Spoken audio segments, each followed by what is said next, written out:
Hello everyone and welcome back to my channel. This is CBSE board exam paper. ये जो आपका paper है ये 2023-24 का है। ठीक है, तो let's start with the paper. Okay, question number section A आपको पता ही है कि ऑब्जेक्टिव टाइप क्वेश्चंस हैं इस सेक्शन में, राइट। एंड इसमें आपको 6 में से you have to attempt any 4 और क्वेश्चन नंबर 1 जो है वो एम्प्लॉयबिलिटी स्किल्स का है। So let's go to the first question. A force within you that drives you to do things is called self-awareness, self-motivation, self-realization और self-confidence.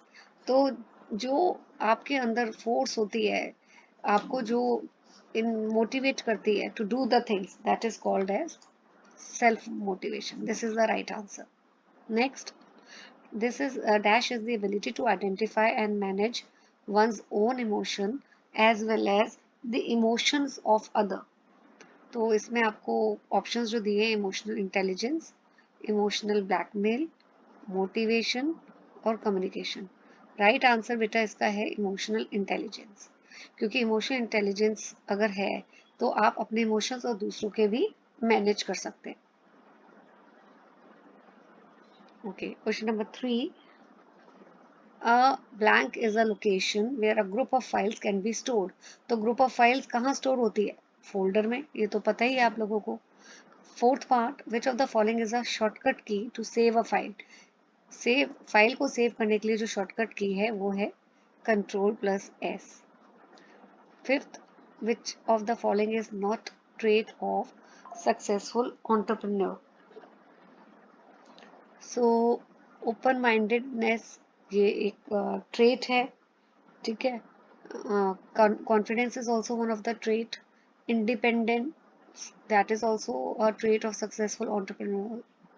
Pervasiveness, this is not a trait of successful entrepreneur. ये odd one out है, so that is the right answer, right. So, part 6, entrepreneurs can create dash in the market. So, job opportunities, products, services, favorable condition. तो entrepreneurs क्या create करते हैं? Obviously they create job opportunities. ठीक है, जितने भी startup होते हैं वो उसका क्या बेनिफिट होता है कि job opportunities are created. Now move to the question number 2. तो इसमें आपको 6 क्वेश्चन दिए हुए हैं, आपको 5 क्वेश्चन अटेम्प्ट करने हैं। तो what is meant by promotion mix? Promotion mix का मतलब है कॉम्बिनेशन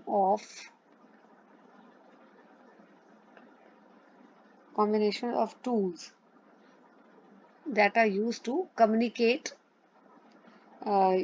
ऑडियंस। तो इसके कौन कौन से टूल्स हो गए आपके? एडवर्टाइजिंग हो गया, प्रमोशन मिक्स का एलिमेंट है, सेल्स प्रमोशन है,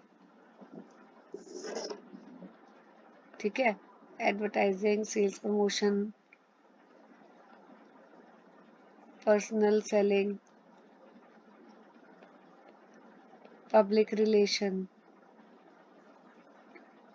ये सारे जो है प्रमोशन मिक्स के टूल्स है, राइट। सो प्रमोशन मिक्स क्या है? Combination of these tools. And aim क्या होता है प्रमोशन का? To create awareness. Place in the 4 P's means same as, तो प्लेस का मतलब है distribution. Okay, third part, when you bring a new product you may be able to start off by charging quite a high price. तो कौन से pricing strategy में product को जब लॉन्च किया जाता है हाई प्राइस में किया जाता है? That is skimming price. Skimming में जब भी प्रोडक्ट को लॉन्च किया जाता है तो वो हाई में किया जाता है, पेनिट्रेशन में किया जाता है तो लो में किया जाता है, ठीक है। Okay, now moving to fourth part, psychographic segmentation does not include. So, psychographic में personality आता है, social class भी आता है, right? lifestyle भी आता है, income level नहीं आता। तो right answer is इसमें does not include बोला है। तो personality, lifestyle, social class include होता है, income level include नहीं होता। Fifth part, when the marketer selects only one segment out of various segment available. सिर्फ एक सेगमेंट सिलेक्ट करता है जब भी मार्केटर बहुत सारे सेगमेंट्स में से, तो उसको हम बोलते हैं concentrated marketing, right. Single segment select करने को हम क्या बोलते हैं? Concentrated. What is meant bye USP? It is unique selling proposition. तो इसका मतलब होता है यूनिक बेनिफिट्स आपके प्रोडक्ट में क्या है जो आपके प्रोडक्ट को डिफरेंशिएट करते हैं फ्रॉम द कॉम्पिटिटर्स, उसी को हम बोलते हैं unique selling proposition. Now moving to question number 3। इसमें भी 6 क्वेश्चन है, आपको 5 अटेम्प्ट करने हैं बेटा, और हर क्वेश्चन जो है वो 1 मार्क का है। So the first step in the selling process deals with finding dash who will buy their product. तो फर्स्ट स्टेप सेलिंग प्रोसेस में क्या है? सेलिंग प्रोसेस में फर्स्ट स्टेप जो है that is finding the prospects, लेकिन प्रोस्पेक्ट्स तो यहाँ पे है ही नहीं, तो buyer is the right answer. ठीक है, buyer, finding buyers who will buy the product. तो इसमें कंफ्यूज नहीं होना है आपको, ठीक है। सेलिंग प्रोसेस बहुत इंपॉर्टेंट टॉपिक है एग्जामिनेशन पॉइंट ऑफ व्यू से, तो आता है बार बार। वो प्रोस्पेक्ट ढूंढने को बोलते हैं, पर यहाँ पे प्रोस्पेक्ट नहीं है, प्रोस्पेक्टस है, तो don't get confused. Okay, name 2 sources through which salesperson tries to obtain the database of prospective customer। तो इंटरनल और external source,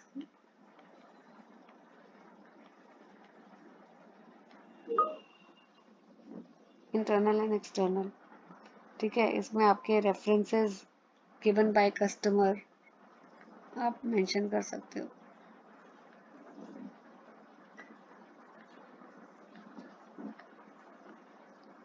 and networking etcetera. Placing the presentation, it is also called as approach बोलते हैं। Presentation को placing the presentation is called approach. What do you mean by procrastinating? Procrastinating का मतलब है कि जब बायर जो है वो ऐसी लेम एक्सक्यूज देता है, अगर उसको प्रोडक्ट नहीं खरीदना तो वो कुछ ना कुछ एक्सक्यूज दे के पोस्टपोन करता रहता है। So giving lame excuse for not buying the product is called as procrastinating.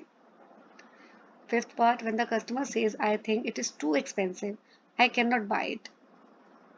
तो कौन सा ऑब्जेक्शन है? जब कस्टमर बोल रहा है प्रोडक्ट बहुत महंगा, मैं नहीं खरीद सकता, तो ये ऑब्जेक्शन कौन सा है? इसे हम बोलते हैं रिलेटिंग टू प्राइस। ये आंसर है आपका। Okay, what is the last step in the selling process? It is follow up. Now question number 4। Question number 4 में अगेन 6 क्वेश्चंस हैं और आपको 5 पार्ट्स करने हैं, तो आप देख सकते हो कि चॉइस आपको हर क्वेश्चन में मिलेगी। Why should sales personal have to chase their daily target? उनको डेली टारगेट क्यों अचीव करने होते हैं? क्यों? क्योंकि जो जो स्मॉल डेली गोल्स होते हैं, ठीक है, वो इम्पोर्टेंट है ताकि लॉन्ग टर्म गोल्स अचीव हो सके। इससे क्या इंश्योर होता है कि जो सेल्स पर्सन है वो अपने अगर टारगेट्स अचीव करते हैं तो it will lead to increase in sale and it will also help in you know uh, long term growth and development of the firm. Second, a salesperson is not a, अब हमें बताना है sales person क्या है, कौन नहीं है। Sales person देखो रेवेन्यू जनरेटर भी होता है, इमेज बिल्डर भी होता है, रिलेशनशिप बिल्डर भी होता है, तो कौन नहीं होता? फोरकास्टर। वो फोरकास्टर नहीं होता है। What is the meaning of annual maintenance contract? तो एनुअल मेंटेनेंस कॉन्ट्रैक्ट का मतलब है एक एग्रीमेंट, ठीक है, with a service provider.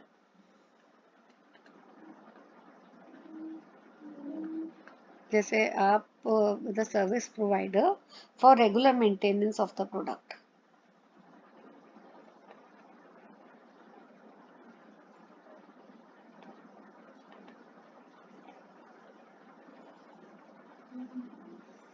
Of the product.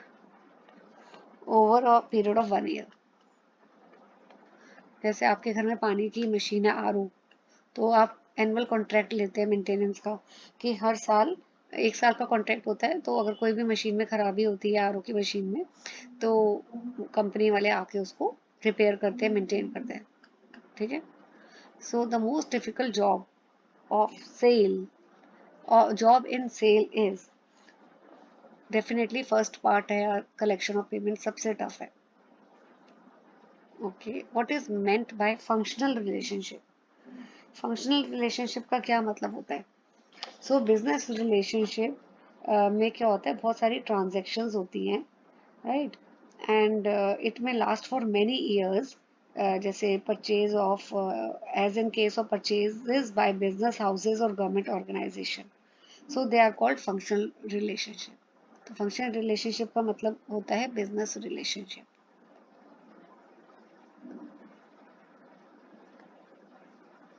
ठीक है, which involve many transaction, simple आप इतना भी लिख सकते हैं,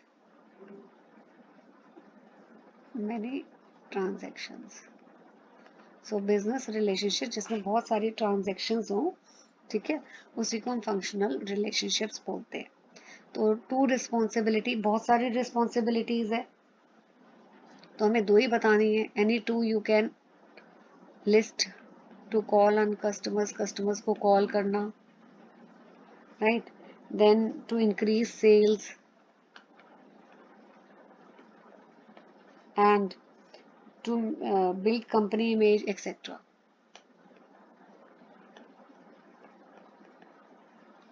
बुक में बहुत सारी है, पर हमें दो ही करनी है अभी। फिफ्थ में 6 में से 5 क्वेश्चंस करने हैं। Which of the following is not a soft skill? Not a soft skill, तो आपको आंसर बताना है सॉफ्ट स्किल जो नहीं है। तो right answer is accounting. Accounting is not a soft skill. अच्छा, नेक्स्ट है आपका which of the following is not an importance of eye contact in communicating, right. इसमें है not an importance of eye contact. It creates individual communicating. It keeps you focused. It keeps the speaker informed that you are listening. It may create misunderstanding between the communicator and communicating. ठीक है, तो देखो आपको बताना है eye contact की importance क्या होती है। अगर आई कांटेक्ट आप कर रहे हो, तो फायदा इसका क्या होता है, इंपॉर्टेंस क्या होती है, आप फोकस्ड रहते हो। मैं इसमें मार्क ऐसे नहीं करती, अदरवाइज आपको आंसर कंफ्यूजन हो जाएगी। तो आप फोकस रहते हो, और स्पीकर को भी पता लगता है कॉन्टेक्स्ट से कि आप सुन रहे हो, you are listening properly. It creates individual communicating, ठीक है, बट इट क्रिएट मिसअंडरस्टैंडिंग। क्या ये इंपॉर्टेंस है? This is not an importance. Eye contact से मिसअंडरस्टैंडिंग नहीं होती है, तो इसमें लिखा है eye contact which is not an importance of eye contact, तो ये आपका गलत है। ओके, नेक्स्ट आपका है को इसमें dash is about bargaining to reach a mutually agreeable outcome. तो इसका जो आंसर आपका होगा that is your negotiation. Negotiation के थ्रू बेटा क्या होता है कि आप एक ऐसे सॉल्यूशन में आ जाते हो जो एग्री करती है दोनों पार्टीज।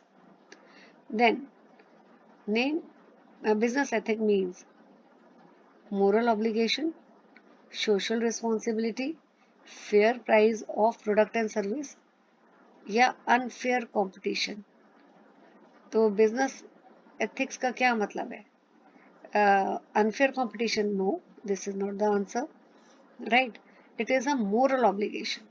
बिजनेस एथिक जो है it is a moral obligation, क्योंकि आप ये देखिए बेटा, अगर आप एथिकल नहीं होगे, राइट, सो उस केस में क्या होगा, जो कस्टमर्स हैं they will go to the competitors.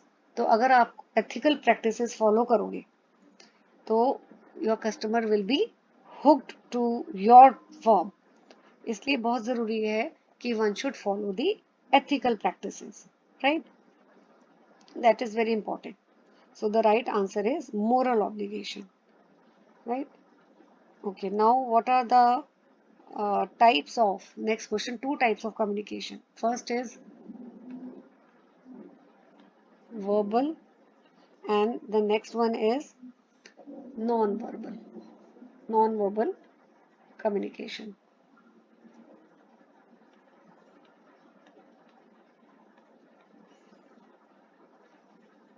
Non-verbal communication. Which of the following is not a characteristic of this hard skill? So इसमें rule based, learned in school, ये भी सही है, technological, it is also right, experience based. तो ये तीनों जो मैंने अंडरलाइन किया है ये हार्ड स्किल के फीचर्स है, लेकिन विच इज नॉट पूछा है experience based is the right answer for this. ठीक है, so correct answer is experience based. Okay, after this we have list two stress management techniques. तो बहुत सारी हैं स्ट्रेस मैनेजमेंट टेक्निक। पहला इसमें आप लिख सकते हो meditation, that is a good way to reduce the stress. ठीक है, रेगुलर एक्सरसाइज, तो आपको दो ही बताने हैं, you can mention any other. Okay, give two difference between interest and ability. Interest क्या होता है? They are things you enjoy doing. तो इंटरेस्ट वो है things which you enjoy doing. और एबिलिटीज क्या है? Things you are skilled at which you can do well.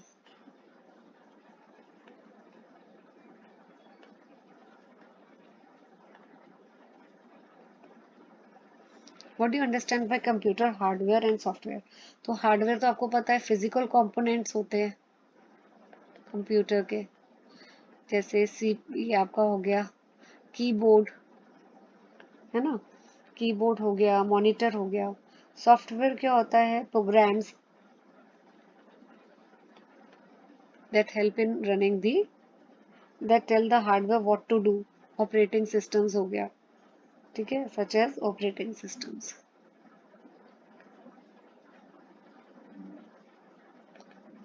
Next day two qualities of successful entrepreneur. तो एक तो है कि they are successful entrepreneur, resilience, creativity, creative होते हैं, कॉन्फिडेंट होते हैं, ठीक है, and also risk taking ability होती है। Any two misconceptions? तो मिसकंसेप्शंस तो बहुत सारे। पहला मिसकंसेप्शन तो ये है कि every business idea needs to be unique. पहला मिसकंसेप्शन में लिख देती हूँ, every business idea needs to be unique. ऐसा जरूरी नहीं है कि हर बिजनेस आइडिया यूनिक हो, ठीक है। चार मिसकंसेप्शंस हैं लेकिन दो ही मेंशन करनी है। दूसरा, entrepreneurs are born not made.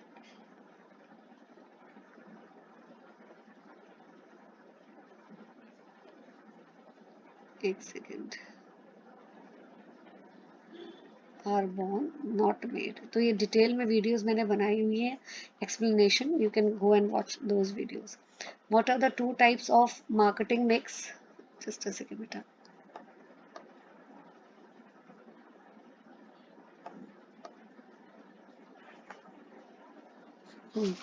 To types of marketing mix आपको बताना है। तो पहला है product marketing mix and the second is your service marketing mix.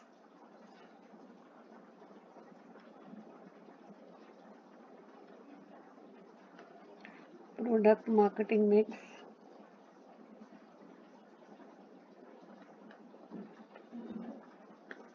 and service marketing mix। तो इसमें 4 पीस होते हैं प्रोडक्ट में, और सर्विस में 7 पीस होते हैं। 4 पीस कौन से होते हैं बेटा? Product, price, place and promotion. ये जो 7 पीस हैं, इसमें ये वाले 4 पीस तो होते ही हैं, 3 एडिशनल होते हैं। 3 वाले कौन से? 3 Ps, people, process and physical evidence. ठीक है, ये क्या है, इसकी भी डिटेल वीडियो ऑलरेडी अपलोडेड है। State 4 sources that can be used by a salesperson to collect data about the prospective customer। कि कैसे सेल्स पर्सन जो है कस्टमर्स के बारे में कैसे इंफॉर्मेशन कलेक्ट करते हैं। रेफरेंस गिवन बाय कस्टमर्स, एक तो यही हो गया आपका reference given by customers. Then और क्या हो जाता है? Reference given by sales manager and networking से पता लग जाता है। और क्या है? obtaining the data from outside agencies। Okay, then why handling objection is important for the salesperson। salesperson को क्यों objections handle करनी चाहिए? क्योंकि हैंडलिंग ऑब्जेक्शन इसलिए इम्पोर्टेंट है ताकि सेल्स पर्सन जो है कस्टमर्स के कंसर्न को हैंडल कर सके, एड्रेस कर सके। कस्टमर के क्या कंसर्न है, अगर वो कस्टमर के कंसर्न्स को एंटरटेन करता है, हैंडल करता है, तो इससे ट्रस्ट कस्टमर को बिल्ड होगा, है ना, और सेल्स जो है वो इंक्रीज हो जाएंगी, राइट। तो why it is important? So that he can gain the trust of the customer, which will lead to increase in sales।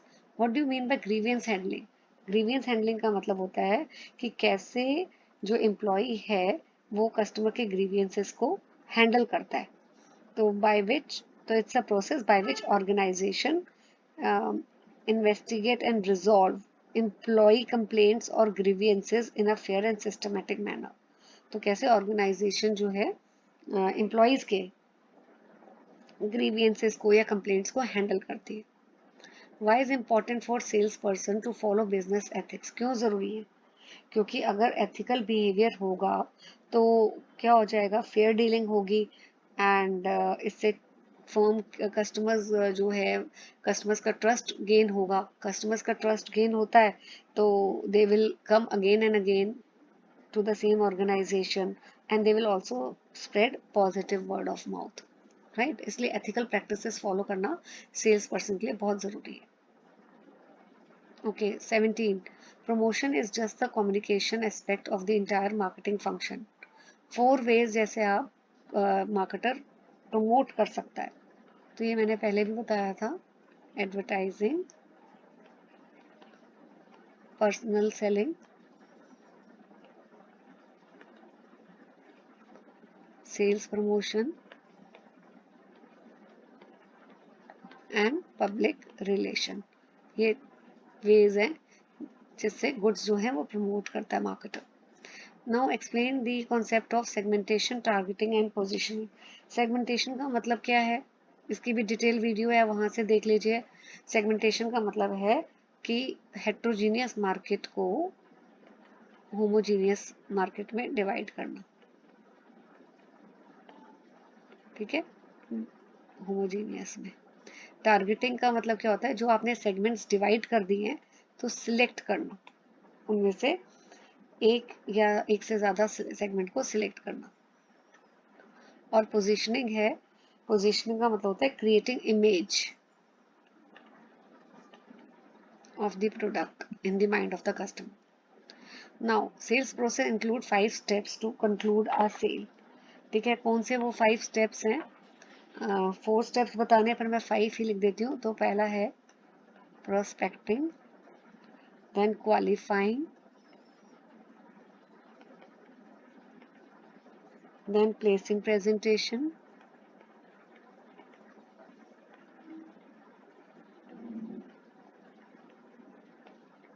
इसके बाद है आपका objections and handling objections,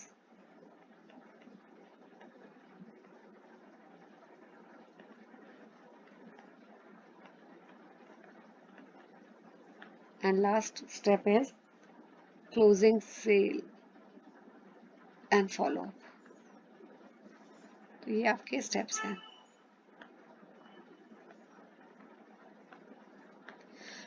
A salesperson must have certain basic skill before approaching a customer. तो आपको 4 skills जो है sales person की बतानी है, ठीक है. तो I am not explaining in detail क्योंकि मैं पहले ही इसकी डिटेल वीडियो बना चुकी हूँ. तो the name of the skills which should be possessed by the sales person: people skills, communication skills होनी चाहिए. पीपल स्किल का मतलब है कि he should be presentable, he should listen to the customer politely, and communication skills next है आपका company की information होनी चाहिए प्रॉपर सेल्स पर्सन के पास, ठीक है. इंफॉर्मेशन होनी चाहिए, मार्केट की इंफॉर्मेशन होनी चाहिए, और टेक्नोलॉजी स्किल्स होनी चाहिए.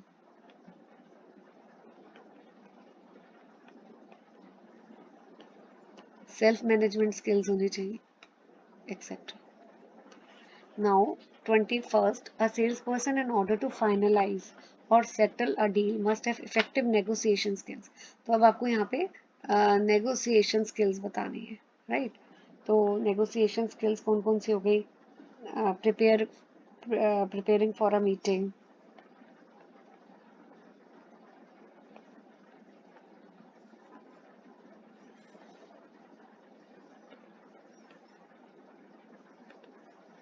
नेक्स्ट हो गया आपका डिस्कशन. तो इसका भी डिटेल वीडियो है. ये सारी नेगोशिएशन स्किल्स है जो sales person he must have. And active listening,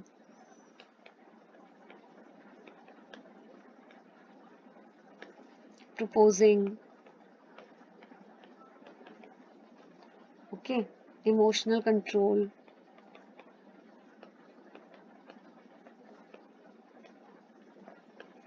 and problem solving.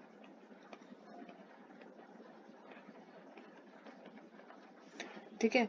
तो he should prepare for the meeting, he should discuss with the other party, ठीक है, to understand his behavior, he should listen properly, he should propose a solution for final negotiation. and बहुत ज़रूरी है sales person कि he should have the ability to keep his emotions in check and problem solving. So this is all about this particular paper. तो ऐसे और भी year के जो पेपर हैं वो मैं आपके लिए लेकर आऊँगी and I will solve it with you ताकि you can gain confidence while attempting your board exam paper. Thank you for watching.